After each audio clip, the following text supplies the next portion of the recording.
제가 석사 논문을 최연배 선생의 그 조선민족 갱생애도 연구로 받았습니다. 그래서 그 논문을 바탕으로 하고, 그리고 제 박사 논문이었던 한국 역사 문화 교육 방안, 이러한 책들과 논문을 바탕으로 오늘 강의를 하도록 하겠습니다. 강의에 앞서 이제 보시면 이 인물이 누구신지는 많이들 아실 텐데요. 네, 주시경 선생님이 되겠습니다. 그래서 주보딸이라고 하는데요. 주보딸이라는 것은 이 당시에는 교과서가 없었어요. 교과서가 없이. 지금 아이들은 뭐 태블릿 PC를 들고 다니면서 공부하기도 하고 그러는데 100년 전에 100년밖에 안 됐습니다. 100년 전에는 교과서 그 책 한 권이 없어가지고 종이로 직접 주시경 선생이 쓰셨던 그 교재를 보따리에 들고 가셔서 수업을 하시고, 또 1시간 수업 끝나면 그 종이를 걷어가지고 또 보따리에 싸서 또 다른 수업을 하러 가셔서 또 보따리를 풀고, 그렇게 하루에 몇 번이나 보따리를 풀고 싸고 했던 분이십니다. 이런 이야기 이제 초등학교 가서 하면 애들이 다 기절하죠. 언제적 얘기냐 그러는데, 그 시절에 어떻게 그 엄혹한 시절에 독립운동을 계속 하실 수 있었던가. 저는 그 석사 논문을 쓰면서의 의문점이 그거였습니다. 어떻게 그 가족들도 다 탄압을 받는 그 엄혹한 시절에, 그리고 35년이 지난 1945년에 해방이 될 거라는 사실도 모르는 상태에서 어떻게 마지막까지 변절하지 않고 독립운동을 할 수 있었던가. 특히 그 독립운동사에서 지식인들, 애국 계몽운동을 주장하시면서 계몽운동, 교육운동에 뛰어들었던 많은 그 지식인들이 30년대, 특히 또 40년대 들어서는 다 변절을 하는 그런 역사를 가지고 있습니다.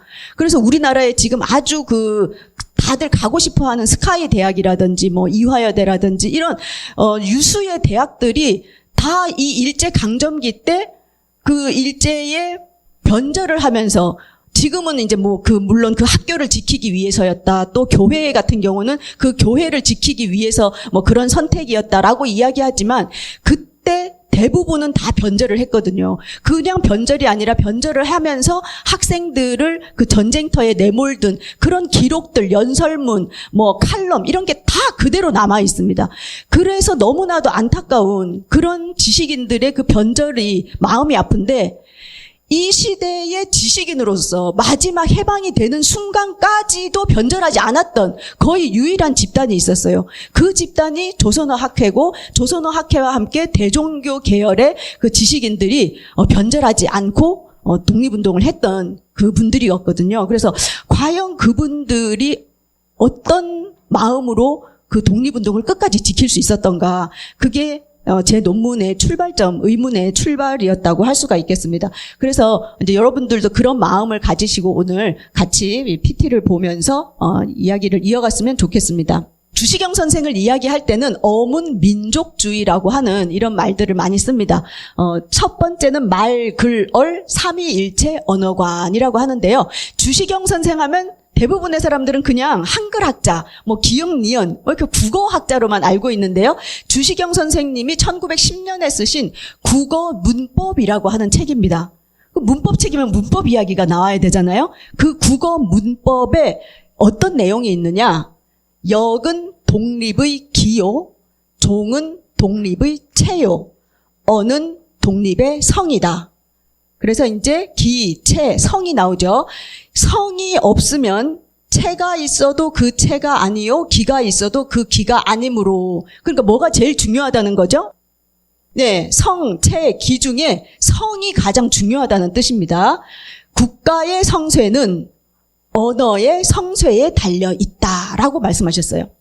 그러니까 뭐냐면, 역이라는 것은 그 지역을 말하잖아요. 우리의 국토, 강역을 이야기하는 거고, 체라고 하면 이제 혈연, 종이니까 혈연, 그리고 마지막에 성이 이제 언어로서 우리 민족이 가지고 있는 그 세 가지인데, 우리가 이제 국토는 잃어버렸어요. 국토는 잃어버렸지만 우리의 언어를 지켜야 되고, 국가의 성세가 어디에 달렸다?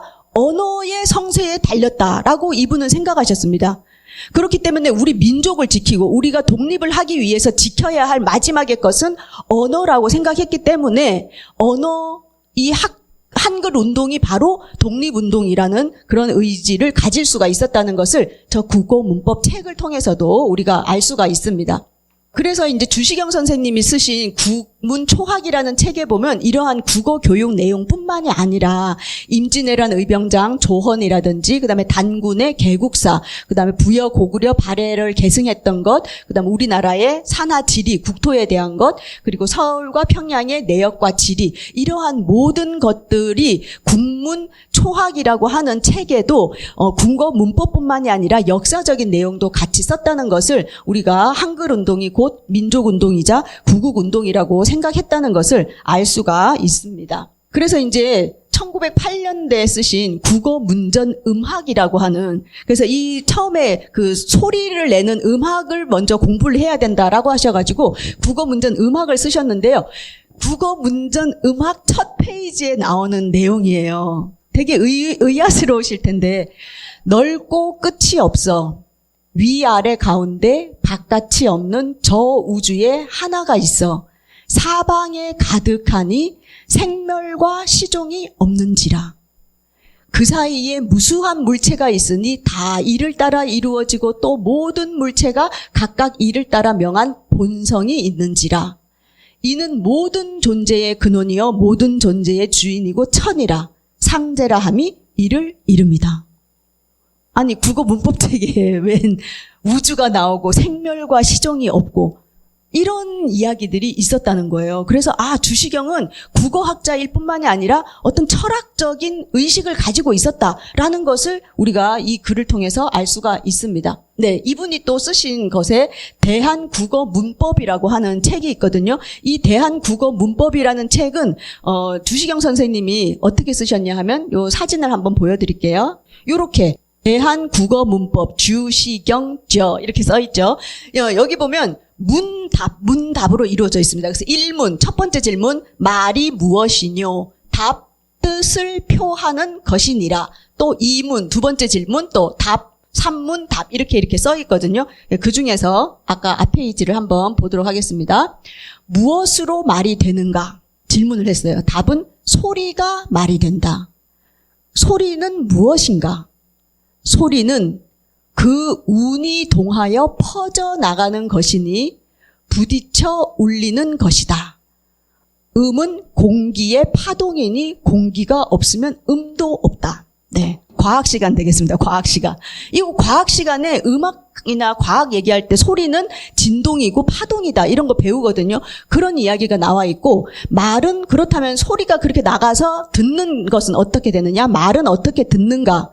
음이 움직여 퍼져 나가서 사람 귀청을 울려 듣는 경락을 통하여 뇌로 들어가며 신이 깨닫는다.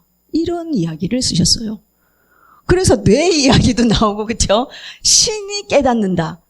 이런 의식을 가지고 있으셨던 분이 주시경 선생이라는 것입니다. 그래서 우리가 주시경 선생을 이야기할 때는 국어학자로만 알면 안 되고, 이런 우리의 심오한 철학을 알고 계셨던 분이라는 것을 우리가 기억해야 되겠습니다. 네, 그래서 이제 이 주시경 선생님을 간단하게 한번 알아보면요. 1876년 하면은 강화도 조약이 체결되어서 우리나라의 근대가 시작된 기점을 이제 보기도 하는데요. 아주 외세가 침략하고 그 그레이트 게임이 한참인 그 시대였습니다. 그 혼란한 시대에 태어나셨어요. 어디서? 황해도에서 태어나셨다. 황해도에서 태어나신 인물, 대표적인 인물들이 많이 있는데요. 네, 김구 선생님. 그 다음에 안중근 의사도 해주 분이시죠. 네, 이 주시경 선생도 이제 황해도에서 태어나셨는데, 너무 찢어지게 가난해가지고 어린 시절에 3번 혼절을 했다라고 기록이 되어 있어요.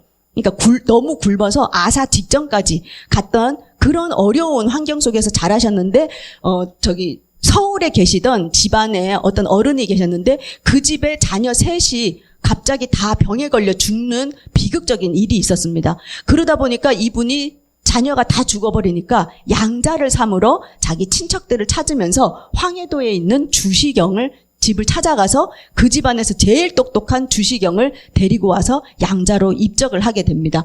그러면서 이제 서울에 와가지고 이제 배고를 일도 없고 그리고 공부를 하기 시작한 거예요. 그러면서 이제 서당이라는 곳에를 처음 이제 학교를 가게 됐는데 그때 깨달은 것이 뭐냐? 아이들이 다들 앉아가지고 하늘 천 따지 거무련 들어와 이걸 외우고 나서는 선생님이 하늘은 저기 위에 있는 것이고 땅은 땅에 있으면 이제 우리 말로 설명을 할 때는 이제 또렷또렷하게 듣고 그 앞에 한자를 막 외울 때는 무슨 말인지도 모르면서 그냥 외운다는 거예요. 그러면서 아니 우리의 말과 또 한글이라는 글이 있는데 우리의 글이 있는데 왜 저렇게 한문을 뜻도 알지 못하는 한문을 저렇게 외우면서 나중에 선생님이 우리말로 설명하는 거를 듣느냐. 이건 너무 모순이다라고 생각하면서 우리의 쉬운 글을 써야 된다라는 생각을 이제 하게 되었다고 합니다. 그런 다음에 이제 서울에 있으면서 1894년에 이제 미국의 그 아펜젤러라고 하는 감리교 선교사가 우리나라로 들어오면서 최초의 근대 학교인 배제학당을 만들게 되거든요. 그 배제학당에 입학을 하게 됩니다. 그러면서 배제학당에서 무엇을 배우냐? 수학, 영어, 지리, 해운학, 식물, 기계, 종교학 이러한 것들을 배웠어요. 그러니까 앞에서 진동이니 파장이니 뭐 귀로 들어오고 뇌로 들어간다 이러한 것들이 다 그냥 나오는 게 아니고 언제 어디선가 배웠던 그러한 것들이 나오는 거겠죠. 그래서 이러한 학문들을 배우게 됐고요. 또 배제학당에서 배운 게 보면 만국지지역사특별과라고 해가지고 그 이전에는 우리나라 그 유학자들이나 성리학자들이 어떻게 생각했습니까? 이 세상의 중심은 어디라고 봤냐? 차이나를 세상의 중심으로 보았고 거기에서 나온 모든 그거를 받아들였잖아요. 그런데 이제 외국이 하고 그다음에 중국이 아편 전쟁에 의해서 이렇게 망하는 걸 보면서 명나라도 망하고 청나라도 망하는 그걸 보면서 이제 세상의 중심이 중국이 아니구나 하는 걸 알게 되면서 이제 만국 지도, 전 세계 지도에 관심을 가지게 되는 것입니다. 그러면서 이때 이제 서재필을 만나게 되어가지고 무엇을 만드냐? 독립신문을 창간하게 되는데요. 이 독립신문에서 처음으로 띄어쓰기를 하게 돼요. 원래 한자도 띄어쓰기를 안 하잖아요. 그것처럼 세로 쓰기에다가 띄어쓰기를 안 했었는데 최초로 띄어쓰기를 한 신문, 그리고 순 한글로만 씌어져 있었고 말도 쉬운 단어를 썼던 것입니다. 이것이 바로 주시경이 자기가 생각했던 그러한 것들이 이제 접목이 되면서 썼는데요. 독립신문 창간호에 의하면 상하 귀천이 다 보게 하기 위해서 이렇게 순 한글로 썼다라는 그런 기록이 나와 있습니다. 세종대왕이 훈민정음을 창제하셨을 때 내 백성을 어여삐 여겨 니르고자 할 바가 있을 때 쉽게 자기의 억울함을 이야기할 수 있게 하기 위함이다라고 하면서 그 귀족이라든지 지식인의 그 독점일 수 있는 그 지식을 대중에게 풀어준 거잖아요. 그거와 마찬가지의 그런 창간사를 볼 수가 있습니다. 그런데 이때 이제 주시경 선생님이 배제학당을 졸업했는데 배제학당이 아까 누가 만들었다 그랬죠? 아펜젤러. 그러니까 그 졸업식 때 그 감리교로 이제 세례를 받았어요. 주시경 선생이 졸업을 하면서. 그렇게 해서 이제 기독교 신자가 된 거죠. 감리교 신자가 되었었는데 어느 날 그 1905년에 을사늑약이 체결되면서 이제 그 최익현 선생이 대마도에서 그 자결 순국하시잖아요. 이제 굶어가지고 그때 추도식에 참석한 다음에 누구랑 같이 오는 길이었냐면 전덕기 목사, 상동교회에서 그때 독립운동을 활발하게 했던 전덕기 목사와 함께 돌아오는 길이었어요. 그때 전덕기 목사에게 주시경 선생이 질문을 합니다. 무력 침략과 종교적 정신 침략은 어느 것이 더 무섭겠습니까? 그랬더니 전 목사는 정신 침략이 더 무섭지. 그랬을 때 주시경 선생은 그러면 선생이나 나는 벌써 정신 침략을 당한 사람이니 그냥 있을 수 없지 않습니까? 라고 이야기하니까 전덕기 목사가 깜짝 놀라면서 그래도 종교의 진리만 받아들일 것이지 정책을 받지 않으면 될 것이요. 이렇게 이야기를 했다는 것입니다. 그런데 이 주시경 선생은 과거 우리나라의 그 4대 사상이 종교 침략에서부터 시작되었다라고 생각을 하면서 종래의 국교인 단군교를 믿는 것으로 나는 선택을 하겠다라고 하게 됩니다. 그러면서 동지를 모으려고 최린, 기타 여러 종교인들과 운동을 일으키었으므로 종교인들에게 비난과 욕을 사게 되었다. 이 대목을 통해 가지고 주시경 선생이 어떻게 그 감리교 신자에서 대종교 계열로 넘어갔는지를 이 글을 통해서 우리가 알 수 있습니다. 그런 다음부터는 이제 주시경 선생은 단군에 대한 이야기를 많이 이제 하시게 되는데요.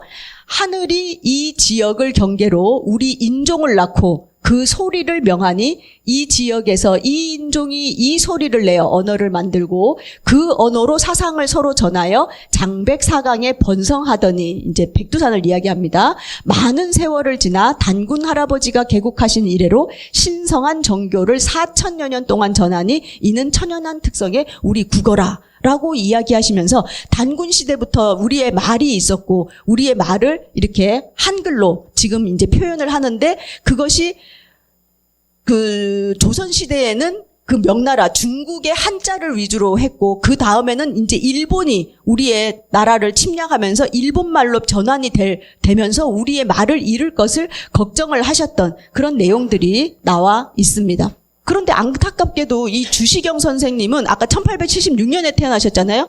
1914년에 급사를 하시게 돼요. 너무 피로가 과중이 되고 그러시면서 이제 추운 날 음식을 이제 드시다가 이게 급체를 하시게 되면서 병석에서 일어나지 못하시고 38살에 짧은 그 생을 마감하게 됩니다. 그런데 우리 주시경 선생님 많이 알고 있지만 그 짧은 38년 동안 너무 많은 일을 해놓으셨어요. 근데 특히 이분이 하신 게 뭐다? 제자들을 아주 많이 길러내셨습니다. 그 대표적인 사람이 남한의 한글을 그 체계를 잡았던 최연배, 그리고 북한에서 한글의 체계를 이었던 김두봉 선생, 이 두 분이 대표적인 그 주시경 선생의 애제자가 되겠습니다. 그리고 이 두 분뿐만이 아니고 이금로 선생이라고 있습니다. 이금로 선생에 대해서는 최근에 몇 년 전에 말모이라고 하는 영화가 이제 나오면서 많이 알려지게 됐는데요. 이 말모이의 주인공인 윤계상의 그 모델이 누구였냐? 바로 이금로 선생이었어요. 그러다 보니까 근데 왜 이금로 선생은 안 알려졌냐? 이금로 선생은 그 나중에 해방이 되고 나서 김구 선생이 김일성을 만나러 북한에 가지 않습니까? 그때 같이 여러 명 갔을 때 같이 갔다가 김구 선생님은 내려왔지만 이금로 선생은 내려오지 않습니다.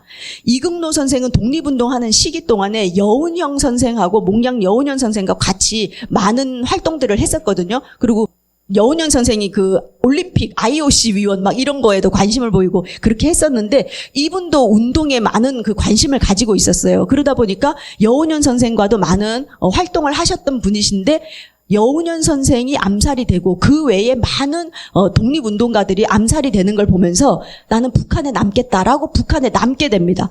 그러다 보니까 이금로 선생에 대한 연구가 이제 맥이 끊기게 되었어요. 그러다가 이제 세월이 많이 지나면서 우리나라에서도 이금로에 대한 이제 그 연구가 이어지면서 대표적으로 고려대학교 박사 논문에 박용규 선생이 박사 논문에 이금로에 대한 집중 조명을 하면서 많이 알려지게 되었고 그 이금로 를 모티브로 말모이가 만들어졌고 그러다 보니까 이 이금로는 어디 사람이냐면 경남 의령 사람이거든요.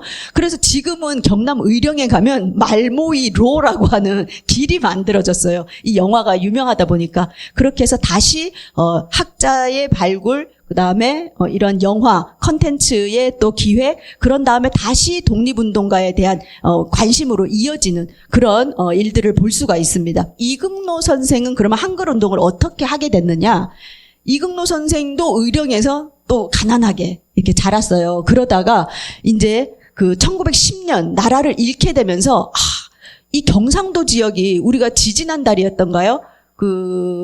김병기 선생님이 오셔가지고 그 독립운동에 대해서 강의를 해주셨는데 그 경상도 지역이 또 안동 이쪽 지역이 또 독립운동의 메카였어요. 그래서 대표적으로 석주 이상용 선생이 이제 가족들을 다 일가를 거느리고 만주로 가잖아요. 그렇듯이 이제 경상도 지역에도 독립운동 하려면 서간도를 많이 간다더라. 그 이제 소식을 듣게 된 거예요. 그래가지고 의령에서 혼자 나 서간도로 갈래 하고 집을 나왔어. 10대 때. 그래가지고 이제 혼자 걸어서 걸어갔다라고 돼 있어요. 걸어서 가다가 또 이제 뭐 누구를 만나가지고 또 차를 얻어 타고 가다가 또 기차를 얻어 타고 가다가 걸어가다가 이렇게 해서 어디까지 갔다? 서간도까지 갔어요. 그렇게 해서 이 이금노 선생의 호가 뭐가 있냐면 고투 이금노도 있지만 물불 이금노가 있어요. 물불 가리지 않고 독립운동한다. 엄청 적극적인 사람이에요. 내가 뭔가 배워야 되겠다. 그러면 가서 배우는 거예요. 어디에 있어? 서간도에 있어. 그럼 서간도에서 공부하다가 내가 지금 독일어를 공부해야 되겠다. 지금 독일이 엄청 세졌다. 그러면 독일 학교 막 가는 거예요. 뭐 이런 식으로 했던 분이에요. 이금노. 그래서 이금노 선생의 그걸 보면 이제 서간도로 가는데 어떤 일이 있었냐면 북한 지역에서 이제 함경도 지역쯤에 가가지고 이제 배가 고파서 밥을 얻어 먹으러 들어간 거예요. 어떤 집에. 그래서 이제 밥을 먹는데 고추장 하나만 있으면 이 밥이 잘 넘어가겠다 싶어가지고 고추장 좀 주이소 이렇게 한 거예요. 근데 그 집에서 고추장은 우리 집에 없다라고 한 거예요. 그래서 속으로 아니 고추장 없는 조선 사람 집이 어디 있냐 그러면 섭섭해가지고 그 고추장 하나 안 주냐고 이제 마음이 엄청 상했던 거예요. 근데 나중에 알고 봤더니 그 지역에서는 고추장이라는 단어를 안 쓰고 고추장을 댕가지장이라고 쓴다는 거예요. 댕가지장이 아니고 고추장 들어본 적도 없는 거예요. 그 나라 사람, 그 지역 사람들은. 그래서 나중에 그 사실을 알고 이금노 선생님 충격을 받은 거예요. 아, 같은 한민족인데도 사투리가 다르니까 이게 대화가 안 통하는구나. 그런 걸 깨닫게 되면서 사투리의 소중함, 그리고 이제 이 언어를 통일해야 되는구나 하는 그런 걸 이제 생각하시게 되었다는 겁니다. 그리고 이금노 선생은 주시경 선생을 직접 만난 적은 없어요. 주시경 선생의 직접 제자는 아니지만 서간도에 주시경의 제자였던 김진 선생이 가 있었는데 이 김진 선생을 만나면서 주시경에 대한 이야기를 듣고 그 학문을 이제 이어받게 되는 거고요. 그러다가 서간도에 있다가 독립운동을 요새 또 상해에 가서 많이 한다더라. 이러니까 나 또 상해 가겠다. 이래가지고 또 상해 가는 거예요. 그래서 상해에 가서 누구를 만난다? 김두봉 선생을 만나게 되는 겁니다. 그래서 김두봉 선생을 만나면서 김두봉 선생은 뭐를 썼냐? 조선 말본이라는 책을 먼저 썼었는데요.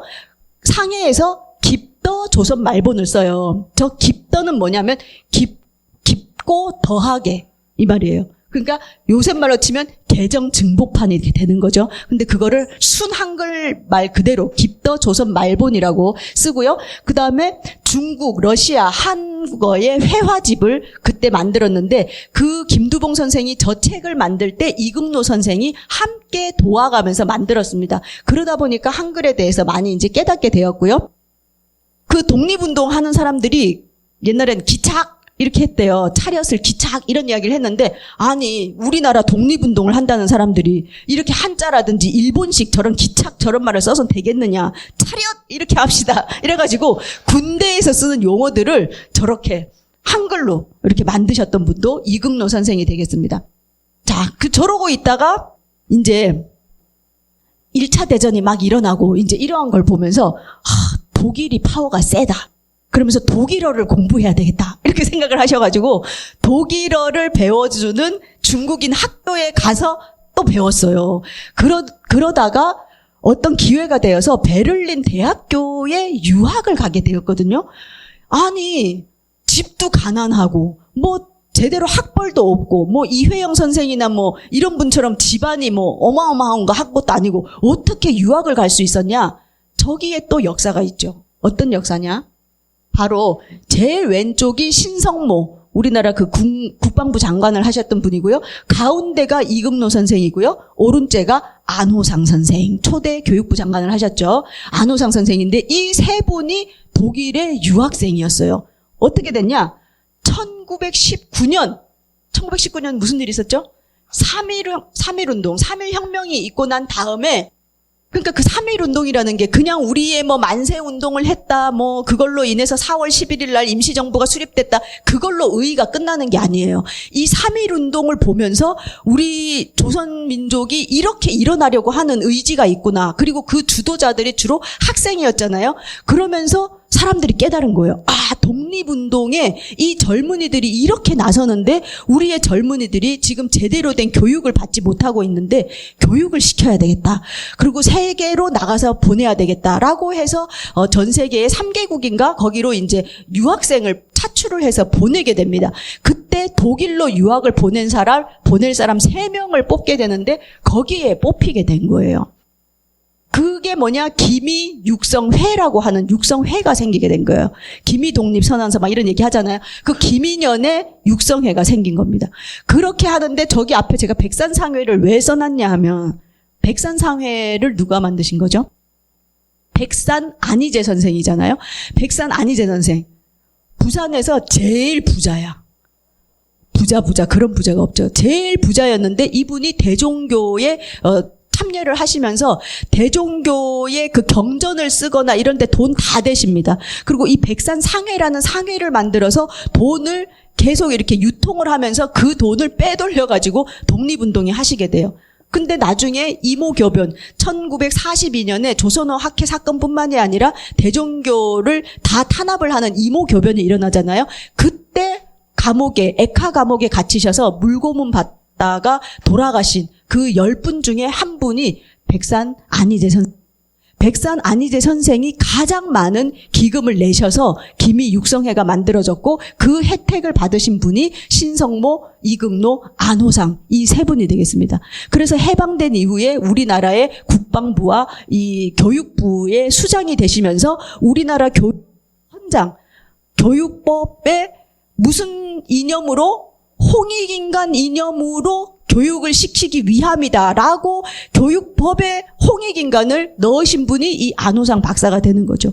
그래서 이러한 역사들은 그냥 안호상 혼자 뭐 아니면 해방되었을 때 그 독립운동가들에 의해서 그것이 아니라 1919년부터 싹이 트고 있었다는 것입니다. 그렇게 해서 이렇게 이제 독일에 가시게 됐는데요. 그때 이금노 선생의 그 메인 그 과목은 뭐였냐면 정치, 경제, 학이 자기의 전공이었어요. 그런데 반드시 부전공을 하게 되어 있어서 철학, 인류학, 언어학을 부전공으로 하시게 됩니다.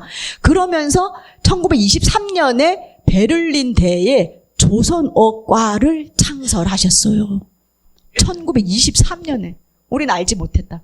근데 이제 저 과가 그 메인, 그러니까 그 학과라기보다는 이제 방학 때 이렇게 좀 특별과로 생기긴 했지만 어쨌든 베를린대 조선어과가 창설이 되었어요. 1923년에. 대단하시죠? 네.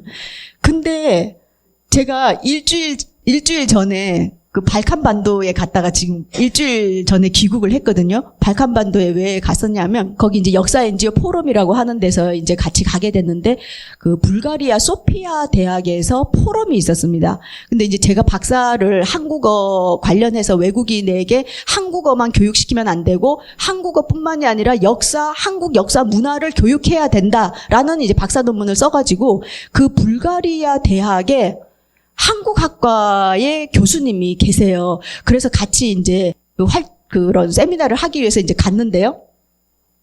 거기 갔는데, 유럽에서 제일 오래된 대학 중에 하나가 불가리아 대학이래요. 불가리아 소피아 대학이래요. 그런데 그 소피아 대학은 그러니까 우리나라로 치면 서울대급인 거예요. 그래갖고 이제 막 콧대가 엄청 높아. 근데 건물이 너무 멋져요. 옛날에 막, 르네상스 뭐 이런. 근데 이제 에어컨이 잘 안 나와. 에어컨이 잘 안 나오고, 화장실이 더럽고 막 이런 거 있잖아요. 엄청 낡았어요. 낡았는데, 그 학교에 갔는데, 거기에 이제 한국학과 학생들이 있는데, 한국말을 너무 잘하는 거예요. 그 불가리아 학생들이. 근데 그 중에, 이제 우리 세미나 하면 이제 막 안내도 도와주고 하는 그 여학생이 있는데 이제 불가리아에서 너무 예쁘잖아요. 거의 뭐 이제 연예인급 같이 생긴 이제 학생들이 막 왔다 갔다 하면서 이제 그 학생이 무슨 얘기를 하냐면 자기가 작년에 우리나라를 왔었대요. 그래서 외국어 대학에 와서 이제 구경도 하고 자기의 꿈은 이제 석사 박사를 하는데 한국에 와서 외국어 대학교에 와서 하는 게 꿈인데 자기가 작년에 인천공항에 내렸을 때 울었다는 거예요. 눈물을 흘렸다는 거예요. 그래서 나는 조금 맥락이 이해가 안 돼서 왜 울었다는 거지? 내가 이랬는데 너무 한국에 오고 싶었다는 거예요, 자기가. 한국에 너무 오고 싶었고, 한국을 자기는 너무 사랑해가지고, 그 인천공항에 내리면서 눈물이 멈추지가 않았다고 그 얘기를 하는 거예요. 너무 감동인 거예요, 저는. 근데 보세요. 1923년에 베를린대에 가서 조선어를 처음 가르쳤던 이금노 선생이 있는데 100년이 지나서 그 불가리아의 학생이 우리나라에 너무 오고 싶고 눈물을 흘렸다라고 그렇게 얘기를 하는데 진짜 100년 만에 이렇게 세상이 바뀌었구나 하면서 되게 이제 가슴 뿌듯함을 느꼈는데요. 그 학생한테 그래서 뭐를 배웠냐 그랬더니 지난 학기에 구지가를 배웠대요. 구지가.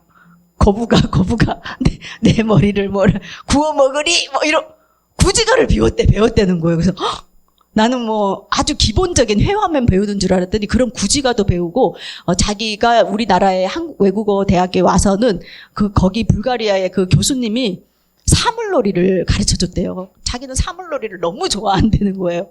그래서 그런 거를 보면서 우리나라가 진짜 이제 가서 이 세상으로 뻗어나가서 할 일이 많구나. 그래서 제가 이 PT를 만들면서 우리 주시경 선생님뿐만이 아니라 이 돌아가셨던 이 많은 한글학자들이 진짜 하늘에서 얼마나 기쁘게 보실까. 제가 이제 그런 생각을 이제 하게 됐습니다. 어쨌든 이제 요렇게 베를린대에서 조선어과를 이제 창설을 하게 되신 그런 건데 이때 이제 그 독일어 학생들에게 이야기를 한 거예요. 우리 한국도 우리 한글 고유의 문자가 있다. 이렇게 얘기했더니 그 조선이라는 나라도 모를 뿐더러 문자가 있는 나라라고? 무슨 들어본 적도 없다. 그러니까 무슨 소리냐? 우리는 세종대왕 때부터 만든 글이 있다. 그러면 사전을 보여봐라. 이렇게 얘기를 한 거예요. 왜냐? 문자가 있다는 것은 사전이 있다는 거와 일꼴인데 사전이 없는 문자가 세상에 어디 있냐 이렇게 된 거예요. 그러면서 이 이금노 선생은 너무 자존심이 상했을 뿐더러 이때부터 내가 한글 사전을 만들리라라는 꿈을 품고 있었어요. 그래서 나중에 이 유학을 마치고 국내에 들어왔을 때 그 당시에 외국에서 유학을 했던 사람이 몇이나 있었겠어요. 그렇죠? 그러니까 우리나라에서 유수한 그 높은 자리에서 다 이금노 선생을 모시려고 했어요. 그래서 대표적으로 고려대 총장으로 모시려고 했거든요. 이금노 선생이 어떻게 했느냐? 나는 지금 내가 한글 사전도 만들어야 되고 할 일이 너무 많기 때문에 내가 돈 버는 일은 안 하리라. 돈 버는 일을 안 하고 나는 무조건 한글 사전을 만드는 일에만 매진할 것이다. 이렇게 얘기하면서 세상에 그 좋은 고려대 총장직을 발로 차고 조선어학회 가가지고 말모이 했다는 거 아니겠습니까? 그런 분이세요. 그러고 나서 또 어떤 일이 있었냐? 독일에 이제 계시다가 국내로 들어오시기 전에 영국이라든지 이렇게 미국을 둘러서 들어오셔가지고 세계 일주를 한번 하고 돌아오시거든요. 그때 영국에를 갔는데 영국 옆에 아일랜드가 있잖아요. 그 아일랜드를 방문했을 때 아일랜드 고유의 언어인 게일어가 있었는데 이 게일어가 소실된 거를 직접 눈으로 보신 거예요. 영국의 침략을 받으면서 아일랜드가 스스로의 언어를 잃게 되는구나. 그 짧은 시간에 100년이 안 되는 시간에도 이렇게 언어를 잃어버릴 수 있다는 걸 알게 되면서 이 긴장감이 더해지는 거예요. 우리도 나라를 잃었는데 이 아일랜드처럼 되지 않는다는 보장이 어디 있냐 이렇게 생각하시게 됩니다. 그러고는 이제 그 서간도 시절부터 상해 시절까지 박은식, 신채호 선생과 만나고 교류하면서 민족주의 사학이 이제 받아들여지게 되면서 이금노 선생의 한글 운동이 이어지게 됩니다. 자, 그래서 이제 최근에 이 이금노 선생에 대한 발굴이 많이 이어지면서 우리나라 최초의 그 한글 교육을 했던 그 소리가 발굴이 됐어요. 그래서 그 소리를 한번 같이 들어보실 텐데요. 이 이금노 선생님이 어디 분이라 그랬죠? 경상도 분이라 그랬잖아요. 그래가지고 발음에 경상도 풍이 남아있어요. 그래서 그걸 좀 감안하시고 이 뉴스를 한번 같이 보도록 하겠습니다. 조선 글씨와 조선 말소리, 이 글씨는 볼소리 11자와 닷소리 17자로 모다 28자올시다. 자음과 모음을 설명하고 실제 쓰이는 단어들도 기록했습니다. 요사이에 쓰이는 글씨는 아래와 같습니다. 야, 여, 이 소리들의 원곡을 말해서 들겠습니다. 간다, 살자. 한글의 체계를 기록한 가장 오래된 음성 자료란 평가입니다. 더 중요한 건 독립운동사에서의 의미입니다. 당시 그는 독립운동단체의 지원으로 독일 유학을 마친 상황이었습니다. 식민 지배를 받은 다른 나라들을 보며 모국어의 중요성을 깨달았고 우리 말과 글을 음성 기록으로 남긴 겁니다. 그리고 이듬해 고국으로 돌아와 조선어학회 활동을 시작합니다. 조선어학회 사건으로 옥고를 치르면서도 끝내 우리 말과 글을 지켜낸 이금노. 그러나 해방 이후 그가 북쪽으로 가면서 활발한 연구가 이루어지지 못했습니다. 이번 자료를 토대로 그에 대한 역사적 재평가가 이루어져야 한다는 전문가들의 의견이 나오고 있습니다. MBC 뉴스 양효경입니다. 네. 이렇게 이제 경상도 발음이 나오는데요. 어쨌든 이런 이금노 선생의 활발한 활동이 있었고요.